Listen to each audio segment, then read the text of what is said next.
يا أيها الناس قد جاءتكم موعظة من ربكم وشفاء لما في الصدور وهدى بسم اللہ، الحمد للہ، والصلاة والسلام علی رسول اللہ، اما بعد۔ قابل تکریم سامعین و ناظرین کرام، قرآن مجید کا 19واں پارہ سورہ فرقان کے بقیہ حصہ، سورہ الشعراء مکمل اور سورہ نمل کے ابتدائی حصے پر مشتمل ہے،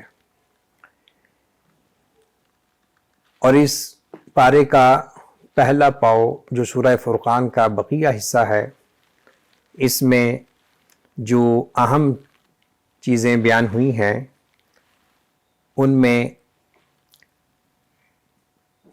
قیامت کا تذکرہ اور بالخصوص ان لوگوں کا اظہار ندامت جو کتاب و سنت کے منہج سے منحرف ہو کر، بھول کر اللہ کے عذاب سے دوچار ہوں گے۔ توحید کے حوالے سے آفاق و انفس کے دلائل کا ذکر ہے، رسالت کے حوالے سے کہ اللہ رب العزت نے ہر نبی کو بالعموم اور نبی اکرم صلی اللہ علیہ وسلم کو بالخصوص نذیر و بشیر بنا کر بھیجا ہے۔ عباد الرحمن کی چند صفات، جبکہ سورہ الشعراء اس میں 3 اہم باتیں قابل ذکر ہیں آج کے درس میں۔ 7 انبیاء کرام علیہم السلام کے واقعات، قرآن کریم کی حقانیت اور شعر شعراء کی مذمت۔ سورہ نمل میں 2 اہم باتیں جس پر ہم بات کریں گے، صداقت قرآن حکیم اور قصہ سلیمان علیہ السلام۔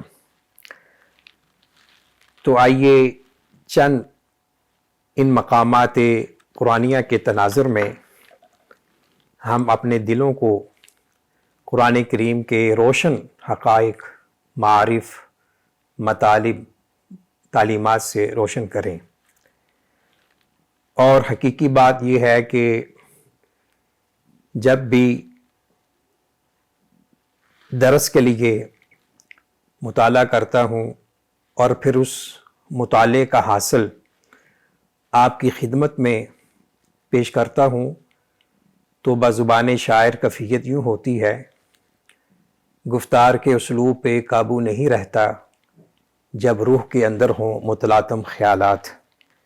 قرآن کریم ایک بحر ذخار ہے، اور جس قدر گہرائی اور گہرائی کے ساتھ، تدبر تفکر کے ساتھ اس دریائے علم و معرفت میں غوطہ زنی کی جائے، اسی قدر جواہر، موتی، لعل سامنے آتے ہیں۔ بہرکیف عربی کے محاورے کے مطابق کہ ما لا یدرک کلہ لا یترک جلہ او بعضو، کہ اگر ساری بات کا احاطہ کرنا ناممکن ہو تو کچھ نہ کچھ آدمی کو لے لینا چاہیے، اس کا بیان کر دینا چاہیے۔ سورہ الفرقان کے اس بقیہ حصے میں 2-3 اہم چیزیں کہ منکرین حق قریش مکہ نے یہاں تک اپنی ڈھٹائی، ضد، انانیت کا اظہار کیا کہ انہوں نے نبی اکرم صلی اللہ علیہ وسلم کی نبوت و رسالت کی حقانیت کے لیے یہ دلیل طلب کی، ثبوت یہ فراہم کرنے کا مطالبہ کیا کہ فرشتوں کا نزول ہو یا اللہ ہمارے پاس آئے، بتائے کہ یہ محمد صلی اللہ علیہ وسلم نبی ہیں۔ تو اللہ رب العزت نے اس اعتراض کا جواب دیا، رد کیا کہ دیکھو، فرشتوں کا نزول جب ہو تو پھر اس کے بعد کوئی عذر باقی نہیں رہتا، پھر تباہی و بربادی اس قوم کا مقدر ہو جاتی ہے۔ یہ ساری کائنات، ارض و سما، بحر و بر، شجر و حجر، حیوانات، نباتات، جمادات، ہر اس ذی شعور انسان کے لیے نشانی ہے جو تھوڑا سا بھی غور و فکر کرنے کی اہلیت، صلاحیت رکھتا ہے۔ اور 2-3 آیات میں ان لوگوں کی مذمت اور ان لوگوں کا اظہار ندامت بیان کیا گیا جو کل قیامت کے دن ہوگا، کہ جنہوں نے اللہ رب العزت کی کتاب کو چھوڑ دیا ہوگا اور نبی اکرم صلی اللہ علیہ وسلم کے اوپر نازل کردہ شریعت، بالخصوص آپ کی حدیث اور سنت سے اعراض کیا ہوگا۔ تو کتاب و سنت سے جس قدر تمسک ہو سکتا ہے ہر مسلمان کو کرنا چاہیے، یہ لازم اور ضروری ہے۔ قرآن و حدیث کی تعلیمات کوئی اختیاری آپشن نہیں ہے، اور اللہ کے رسول صلی اللہ علیہ وسلم کا جو سٹیٹس ہے وہ محض ایک مذہبی موروثی شخصیت نہیں ہے، بلکہ آپ وہ قائد، رہبر، مطاع ہیں کہ جن کی اطاعت لازمی ہے۔ وَمَا أَرْسَلْنَا مِن رَّسُولٍ إِلَّا لِيُطَاعَ بِإِذْنِ اللَّهِ اطیعوا اللہ وَاطیعوا الرسول جیسے آیات سے قرآن کریم میں بہت سی آیات اور مفہوم ملتے ہیں۔ صفات عباد الرحمن، سورہ فرقان کا آخری رکوع 63 سے 77 تک وہ مقام ہے کہ جس میں اللہ رب العزت نے ان اپنے مقربین بندوں کی صفات کا تذکرہ کیا ہے جن کا ٹائٹل اور سٹیٹس عباد الرحمن ہے، یعنی رحمان کے بندے جو اللہ کے خاص مقربین ہیں، جن پر اللہ رب العزت کا فضل و کرم خاص طور پہ ہوتا ہے۔ تو ان کا انڈیکس سماعت فرما لیں۔ زمین پر آہستگی سے چلتے ہیں، جب ان سے گموار قسم کے لوگ، غیر مہذب لوگ ان سے مخاطب ہوتے ہیں، یہ نہیں کہا کہ وہ مخاطب ہوتے ہیں، بلکہ ان کا واسطہ اگر ایسے لوگوں سے پڑتا ہے جو تہذیب و تمدن کے اصولوں سے نابلد ہوتے ہیں، تو یہ لوگ ان کو سلام کہہ کر گزر جاتے ہیں اپنا دامن شرافت بچاتے ہوئے، اور وہ اپنے رب کے لیے رات سجدہ اور قیام کرتے ہیں، عذاب جہنم سے پناہ مانگتے ہیں، اور خرچ کرتے ہوئے راہ اعتدال کو اختیار کرتے ہیں، نہ فضول خرچی اور نہ ہی کنجوسی۔ تو راہ اعتدال ہمارے دین کا حسن ہے، ہمارے شریعت کے محاسن میں سے ایک اہم خوبی ہے، اور وہ اللہ کے ساتھ کسی اور کو نہیں پکارتے، یعنی شرک نہیں کرتے، کسی کو ناحق قتل نہیں کرتے، زنا، فحاشی، بدکاری کا کام نہیں کرتے، اور جو ایسا اگر کبھی کسی سے کوئی ایسی غلط حرکت سرزد ہو جائے تو پھر توبہ تائب ہو جاتے ہیں، اور جھوٹی بات کی گواہی نہیں دیتے یا جھوٹی بری بےہودہ مجلسوں میں شامل نہیں ہوتے۔ جب کسی لا یعنی ابس کام بات سے، رویے سے ان کا واسطہ پڑتا ہے تو مرو کرامہ، شریفانہ انداز سے اپنا دامن بچا لیتے ہیں۔ اور جب یہ اہم چیز ہے، جب ان کے سامنے ان کے رب کی آیات پڑھی جاتی ہیں تو پھر گونگے بہرے گرتے نہیں ہیں، اندھے ہو کر نہیں گرتے بلکہ نصیحت حاصل کرتے ہیں۔ ہم کتنے سالوں سے، کتنے عرصے سے اللہ کا قرآن سنتے ہیں، سناتے ہیں، پڑھتے پڑھاتے ہیں، لیکن دلوں پر اس کی کوئی تاثیر نہیں ہے، جبکہ عباد الرحمن ان کے دلوں میں قرآن کریم کے نور کی کرنیں پھوٹتی ہیں اور اس کا اثر لیتے ہیں، اور وہ دعا کرتے ہیں۔ یہ دعا ہر مسلمان کو یاد ہونی چاہیے، خواہ وہ بچہ ہے، بچی ہے، جوان ہے، بوڑھا ہے، شادی شدہ ہے، غیر شادی شدہ ہے، بڑی جامع دعا ہے۔ ربنا هب لنا من ازواجنا وذریاتنا قرۃ اعین واجعلنا للمتقین اماما۔ پھر اللہ تعالیٰ نے ایسے خوش قسمت عباد الرحمن سے اپنی جنت کا وعدہ فرمایا ہے۔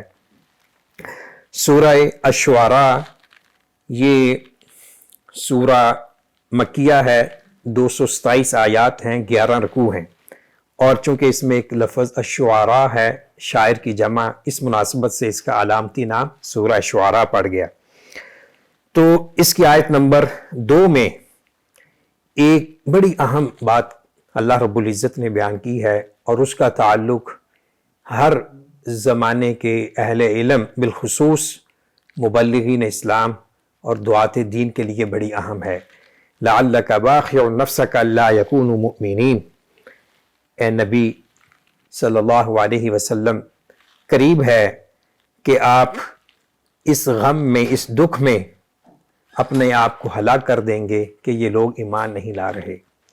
تو یہ ایک جملہ، اس میں نبی اکرم صلی اللہ علیہ وسلم کی حرص، تڑپ، جستجو، آپ کا اخلاص بیان کیا گیا ہے۔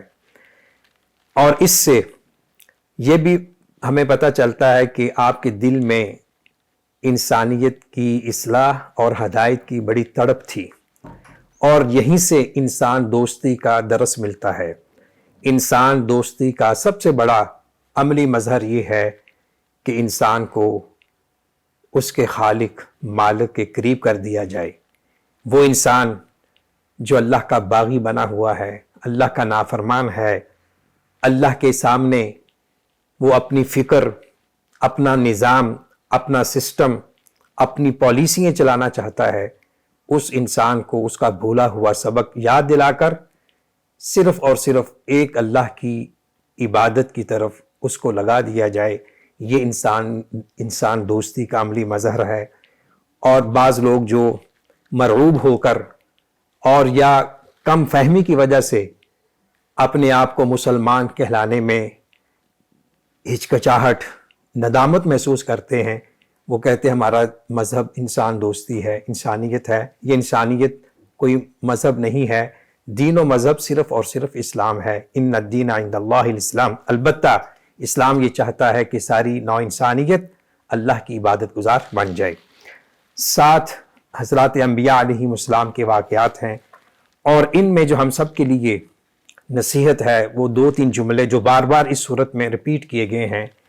انی لکم رسول امین فاتقوا اللہ واطیعون وما اسألکم علیہ من اجر ان اجری الا علی رب العالمین۔ ان آیات کا مفہوم یہ ہے جو تکرار کے ساتھ اس صورت میں مذکور ہیں کہ حضرت نوح علیہ السلام سے لے کر حضرت صالح علیہ السلام تک، اور پھر نبی جینا محمد صلی اللہ علیہ وسلم، یعنی جن حضرات انبیاء علیہ السلام کا یہاں ذکر ہے، ان سب نے اپنی نبوت و رسالت کے ثبوت کے طور پر 2 چیزیں پیش کی۔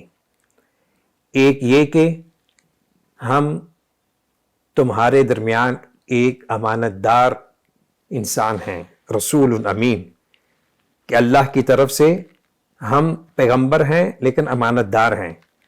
ہم تمہارے درمیان ایک زندگی گزار چکے ہیں، امانت، دیانت کے حوالے سے آپ ہمیں اچھی طرح جانتے ہیں، ہم نے کبھی کسی کے ساتھ خیانت، بددیانتی نہیں کی۔ تو گویا کہ انہوں نے اپنے کردار کو لوگوں کے سامنے پیش کیا۔ اس سے معلوم ہوتا ہے کہ داعی دین کہنے سے پہلے اپنے عمل کو ثابت کرے کہ واقعتاً میں جس کی طرف بلا رہا ہوں، میں اس کے ساتھ اس میسج اور اس پیغام کے ساتھ میں سنسیئر ہوں، اور میرا عمل، میرا کردار اس کے مطابق ہے۔ اور اسی چیز کو اللہ کے رسول صلی اللہ علیہ وسلم نے پیش کیا تھا ان الفاظ میں، سورہ یونس کی آیت فَقَدْ لَبِثْتُ فِيكُمْ عُمُرًا مِّن قَبْلِ أَفَلَا تَعْقِلُونَ۔ دوسری اہم چیز وَمَا أَسْأَلُكُمْ عَلَيْهِ مِنْ أَجْرٍ إِنْ أَجْرِيَ إِلَّا عَلَىٰ رَبِّ الْعَالَمِينَ، کہ میں جو تمہیں اللہ کی طرف بلا رہا ہوں، میرا کوئی ذاتی مفاد، کوئی شخصی منفعت میرے پیش نظر نہیں ہے، میں صرف تمہاری خیر خواہی چاہتا ہوں، اور یہ بے غرض خیر خواہی ہے۔ میں تم سے کسی قسم کا سٹیٹس، جاہ و منصب کا طلبگار نہیں ہوں۔ میرا اجر اس اللہ کی طرف سے ہے، اس اللہ سے میں نے لینا ہے جو رب العالمین ہے۔ قیامت کے دن اللہ مجھے میری سٹرگل، میری محنت کا اجر دے گا، مجھے تم سے کوئی سروکار نہیں ہے۔ تو انہوں نے اپنی بے لوثی کو ثابت کیا۔ آج بھی ضرورت اس بات کی ہے کہ جو بھی اللہ کی طرف بلانے والا ہے وہ اپنے اس مشن میں مخلص ہو، اپنے اس مشن میں وہ کوئی اور مادی دنیاوی غرض و غائد کو سامنے نہ رکھے۔ جس قدر خلوص ہوگا اسی قدر دعوت میں برکت ہوگی۔ اور یہاں میں ایک بہت ہی عبرت آمیز اور چشم کشاں ایک قول کسی اسکالر کا ذکر کرنا چاہوں گا اسی تفسیر کی روشنی میں۔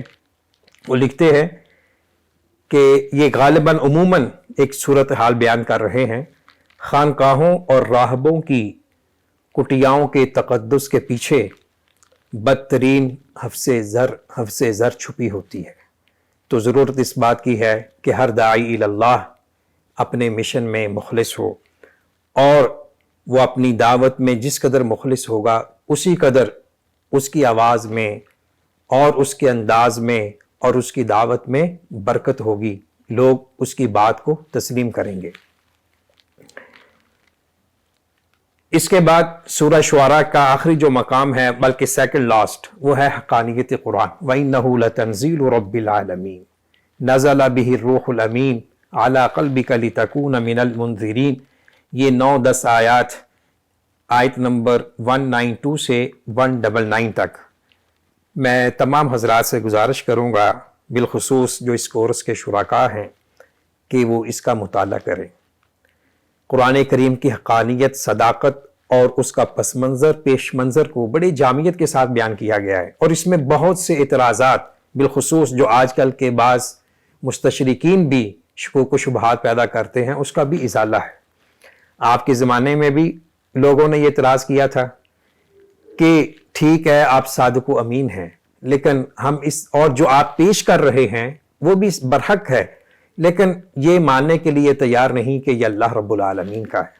آج کل کے بھی کچھ جدید طبقے سے تعلق رکھنے والے بعض لوگ یہ تصور کرتے ہیں کہ اللہ کے رسول صلی اللہ علیہ وسلم بحیثیت محسن انسانیت، بحیثیت مصلح انسانیت بڑے عظیم سٹیٹس پر فائز ہیں، اور ان کا لایا ہوا دین شریعت بھی بہت اچھا ہے، لیکن ہم یہ ماننے کے لیے تیار نہیں کہ یہ من جانب اللہ ہے۔ اللہ رب العزت نے اس اعتراض کو یہاں دور کیا ہے۔ اور آخری مقام جو ہے اس سورہ کریمہ کا، وَالشُّعَرَاءُ يَتَّبِعُهُمُ الْغَاوُونَ، اس کا خلاصہ کلام یہ ہے کہ اللہ رب العزت نے نبی اکرم صلی اللہ علیہ وسلم سے شعر اور شاعر ہونے کی تردید نفی کی ہے دوسری آیات میں، اور اس سیاق و سباق سے ہمیں یہ پتہ چل رہا ہے، اور فرمایا کہ شعراء کی در حقیقت وہ لوگ پیروی کرتے ہیں جو خود بہکے ہوتے ہیں اور جو زیادہ حق سے منحرف ہوتے ہیں، سنجیدہ لوگ نہیں ہوتے۔ الم تر انہ، یہ ان کی یہ خصوصیت ہے۔ دوسری یہ ہے کہ وہ ہر وادی میں سر مارتے پھرتے ہیں، سرگرداں رہتے ہیں، زمین و آسمان کے خلابے ملا دیتے ہیں، اور وہ کہتے ہیں جو وہ کرتے نہیں ہیں۔ یہ 3 خصوصیات ہر اس شاعر میں پائی جاتی ہیں جو ایمان کی دولت سے محروم ہوتا ہے۔ اور دیکھا یہی گیا ہے کہ ادب و شعر میں اکثر لوگ دینی تعلیمات اور دینی معارف سے دور ہوتے ہیں، تو یہاں کچھ لوگوں کا، شعراء کا استثناء کیا گیا ہے کہ وہ لوگ اس کیٹیگری میں نہیں آتے۔ اور یہ بات بھی یاد رہے کہ جو شعر اللہ رب العزت کی نصرت کے لیے ہو، دین کی دفاع کے لیے ہو، نبی اکرم صلی اللہ علیہ وسلم کی حرمت کے دفاع کے لیے ہو، وہ مطلوب ہے، ہونا چاہیے۔ یعنی وہ لوگ جو ایماندار ہیں، عمل صالح اختیار کرتے ہیں، اللہ کا ذکر کثرت سے کرتے ہیں اور مظلوم لوگوں کی حمایت کرتے ہیں، تو ان اوصاف سے متصف جو شاعر ہے وہ محبوب ہے، مطلوب ہے، اور وہ اللہ کے ہاں بڑا اس کا مقام و مرتبہ ہے۔ سورہ النمل، یہ سورت مکیہ ہے، 93 آیات ہیں، 7 رکوع ہیں، اور اس کا جو ابتدائی حصہ ہے یہ عظمت قرآن پر مشتمل ہے۔ پہلی آیات اور اس مقام کو جوڑتے ہوئے یہ ایک جملہ، وَإِنَّكَ لَتُلَقَّى الْقُرْآنَ مِن لَّدُنْ حَكِيمٍ عَلِيمٍ، کہ آپ کو جو قرآن دیا جا رہا ہے یہ اس ذات باری تعالیٰ کی طرف سے نازل کردہ ہے جو حکمت والا ہے، علیم ہے، جس کے سامنے ماضی، حال، مستقبل، غائب، حاضر سب برابر ہے۔ تو وہ اللہ حکمتوں والا ہے، علم والا ہے، اس کی کتاب پر اعتماد کیجئے، اس پر ایمان لائیں۔ موسیٰ علیہ السلام کے واقعہ کا ذکر ہے۔ اس کے بعد چند منٹ قصہ سلیمان علیہ السلام پر فوکس کرنا چاہوں گا۔ سلیمان نبی اللہ خانوادہ نبوت و رسالت کا ایسا چشم و چراغ ہیں کہ جن کا سلسلہ نسب حضرت یعقوب علیہ السلام تک پہنچتا ہے۔ یہ خود بھی وقت کے نبی ہیں، بادشاہ ہیں، اور ان کے والد محترم داؤد علیہ السلام بھی نبوت و رسالت کے مقام پر فائز اور وقت کے بہت بڑے بادشاہ تھے۔ یہ دونوں باپ بیٹا، ان کے خصائص امتیازات میں سے ہے کہ جو اللہ نے ان کو اعزازات بخشے ہیں کسی اور نبی کو نہیں دیے۔ بالخصوص سلیمان علیہ السلام کو اللہ نے منطق الطیر کا علم عطا کیا، پرندوں، چرندوں، حیوانات کی بولیاں سمجھتے تھے، اور یہ علم اکتسابی یا کسبی نہیں تھا، وہبی تھا، یعنی اللہ رب العزت کی دین تھی اور بطور اعجاز ان کو عطا کیا گیا تھا۔ اور اسی طرح تسخیر ریاح، ہواؤں پر ان کا کنٹرول تھا، اور جمال حیوانات اور جنوں پر ان کا کنٹرول تھا۔ اللہ رب العزت نے ان کو ایک بے مثال اور بے نظیر مقام و مرتبہ عطا کیا تھا۔ اس سب کچھ کے باوجود ان میں عاجزی تھی، تشکر و امتنان کے جذبات و احساسات تھے، اللہ پر ایمان تھا۔ یہ چیز ان کو دوسرے بادشاہوں سے ممتاز کرتی ہے۔ تو یہاں چیونٹیوں کے وادی کا ایک ذکر ہے کہ آپ کا لاؤ لشکر اپنے فوجیوں کے ساتھ اور رند پرند اور دیگر مخلوقات کی جلب میں جا رہا تھا، تو ایک ایسی وادی سے گزر ہوا کہ جہاں چیونٹیوں کی کثرت تھی، یہ حقیقی چیونٹیاں تھیں۔ یہاں یہ بات بھی بیان کرتا چلا جاؤں کہ جو معجزات ہوتے ہیں اس کی نہ تعویل کی ضرورت ہے، نہ تحریف کی ضرورت ہے، اور نہ اسے بیان کرنے میں کسی قسم کی خفت کا سامنا کرنا چاہیے۔ یہ اللہ کی طرف سے ہوتے ہیں، من جانب اللہ ہوتے ہیں، انسان کی قدرت سے باہر ہوتے ہیں۔ تو اللہ جسے یہ چاہے معجزات عطا کر دے، اس پر ایمان لانا ضروری ہوتا ہے۔